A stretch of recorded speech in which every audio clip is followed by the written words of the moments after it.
आज की वीडियो में हम एरिया ऑफ पाथ के बारे में पढ़ेंगे। ये क्लास 8th का टॉपिक है।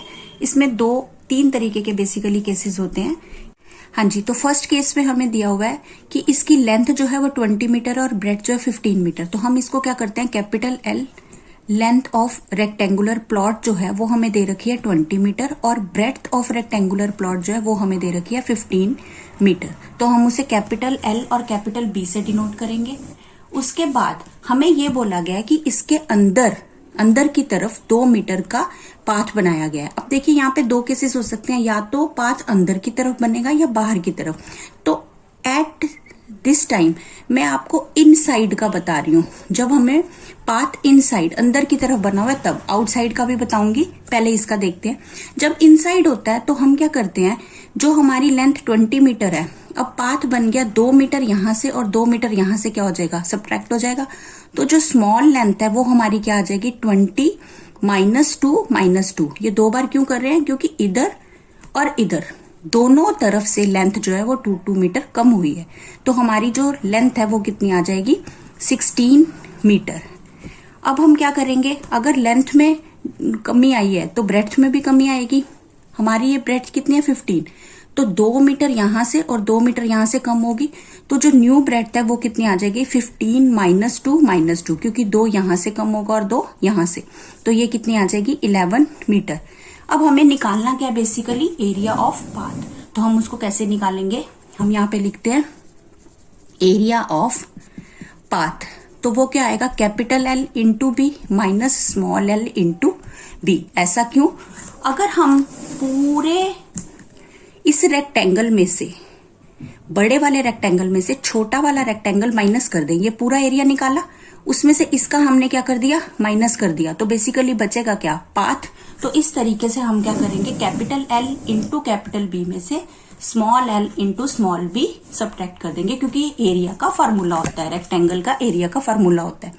तो एल हमारे पास कैपिटल वाला 20 इंटू 15 माइनस स्मॉल वाला जो है वो 16 इंटू 11। इसको हम सॉल्व कर लेते हैं, ठीक है। तो ये हमारे पास क्या आ जाएगा, 300 माइनस 176। अब 300 में से 176 हम क्या कर देंगे, सब्ट्रैक्ट कर देंगे, तो हमारा आंसर आ जाएगा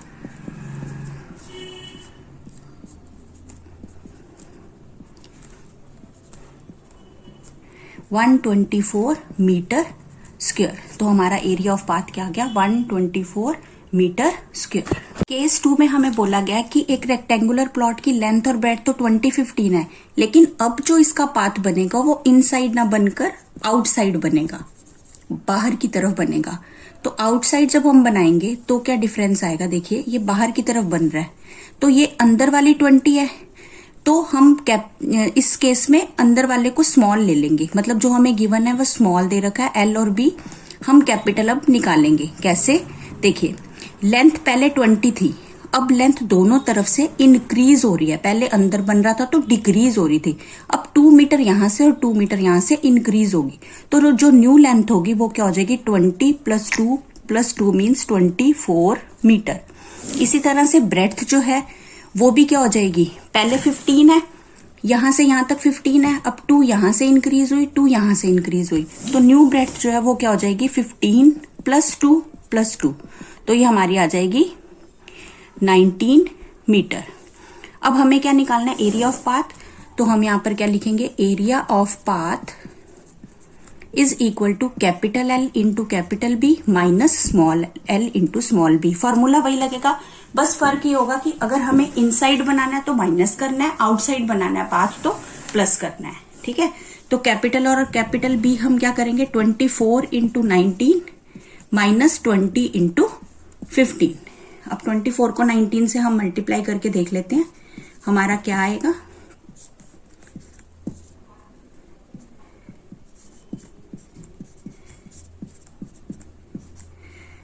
456 माइनस 300। 456 में से 300 माइनस कर देंगे तो 156 मीटर स्क्वायर। ये हमारा 3 में हमारे पास एक रेक्टेंगुलर प्लॉट लेंथ और ब्रेथ 20 और 15 मीटर के साथ ही दिया हुआ है, बट इसमें जो हमारा पाथ बन रहा है वो क्रॉस बन रहा है। जैसे पार्क्स में होता है ना, चलने के लिए जो पाथ होता है वो बना हुआ है, तो उसकी जो विड्थ दे रखी है वो 2 मीटर दे रखी है। इस तरीके से अब हमें एरिया ऑफ पाथ निकालना है, सिर्फ एरिया ऑफ पाथ निकालना है, हमें इससे रेक्टेंगल से कोई लेना देना नहीं है। बट हम कैसे निकालेंगे, देखिए अगर हम इस पोर्शन का एरिया निकालना चाहें, सिर्फ इस पोर्शन का, तो इस केस में ये लेंथ जो है वो किसके इक्वल होगी, इस 20 के इक्वल होगी। तो मैं यहाँ पर एरिया ऑफ पाथ आपको समझाते हुए लिखती हूँ कि कैसे निकालेंगे। हमारे पास यहाँ पे 2 रेक्टेंगल और एक स्क्वायर बनेगा। एक रेक्टेंगल ये वाला जिसको मैंने ड्रॉ किया है, हाईलाइट किया है, उसकी लेंथ जो है वो कितनी हो जाएगी, इस रेक्टेंगुलर लेंथ के इक्वल। तो हमारे पास क्या आ जाएगा, L1 इंटू B1। लेंथ जो है वो इस केस में कितनी है, 20 इंटू B1 क्या है, जो उसकी पाथ की विड्थ दे रखी है वो हमें कितनी दे रखी है, 2 मीटर। हमें यहाँ पे 15 से कोई लेना देना नहीं है क्योंकि हमें पाथ का एरिया निकालना है और उसकी विड्थ हमें 2 मीटर दे रखी है। तो ये रेक्टेंगल बन गया।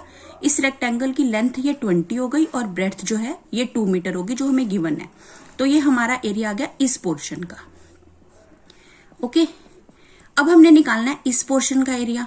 अब इस केस में लेंथ जो है वो क्या होगी, ये वाली लेंथ होगी, ये लेंथ हमें कितनी दे रखी है, 15। तो मैं यहाँ पे लिखती हूँ L2 इंटू B2। L कितना है यहाँ पे, इस केस में ये 15 और B2 तो 2 मीटर ही है क्योंकि इसकी विड्थ भी हमें कितनी दे रखी है, 2 मीटर। अब हम इसमें से माइनस करेंगे ये स्क्वायर। क्यों, देखो मैंने पहले ऐसे एरिया निकाला तो इस स्क्वायर का एरिया निकलेगा, फिर मैं जब दोबारा इसका एरिया निकालूंगी तो इस केस में ये वाला जो स्क्वायर पोर्शन है वो दोबारा आएगा, तो हमें वो माइनस करना पड़ेगा। इस स्क्वायर की लेंथ और ब्रेड्थ दोनों ही क्या होंगे, 2 इंटू 2। तो यहाँ पे हम क्या लिख सकते हैं,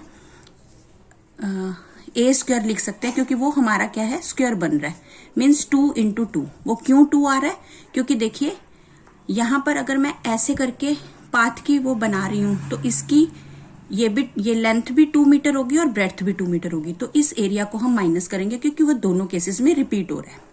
ओके, तो अब हम इसको सॉल्व कर लेते हैं। 20 को 2 से करूंगी तो 40 प्लस 15 को 2 से करूंगी 30 माइनस 4। ओके, अब 40 प्लस 30 हो गया 70 और इसमें से माइनस 4 कर देंगे तो हमारा क्या आ जाएगा, 66 मीटर स्क्वायर।